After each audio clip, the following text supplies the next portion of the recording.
হাত বাড়াও বন্ধুর জন্য, পরিবারের জন্য, অপরিচিতের জন্য, ভিন্ন ধর্ম, ভিন্ন জাত, ভিন্ন চিন্তার মানুষের জন্য। হাত বাড়ালেই যে সবাই ভালোবাসবে তা নয়।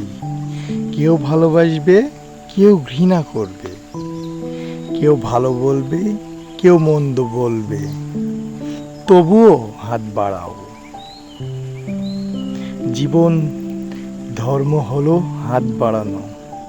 তাহলে তোমার জন্য কেউ না কেউ বাড়াবেই। আমরা অজান্তেই অন্যের কাছে ঋণী। কেউ না কেউ আমাদের জন্য হাত বাড়িয়েছে।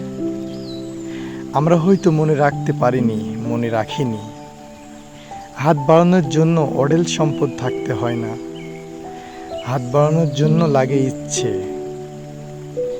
হাত বাড়াও বুদ্ধি দিয়ে, হাত বাড়াও সান্ত্বনা দিয়ে, হাত বাড়াও আশ্রয় দিয়ে, একবেলা খাবার দিয়ে, একটু উৎসাহ দিয়ে, সামান্য ভালোবাসা দিয়ে।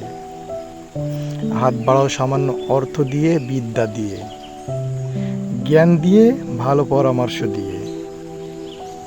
হাত বাড়াও কৃতজ্ঞতা দিয়ে। জীবনের সৌন্দর্য ভালো হলো হাত বাড়ানো। হাত বাড়ালে জীবন বড় হয়। হাত বাড়ালে জীবন বড় হয়। হাত বাড়ালে জীবন সহজ, সুন্দর, সরল হয়। সহজ, সরল, সুন্দর জীবনের চেয়ে বড় অর্জন, বড় সম্পদ আর কি আছে?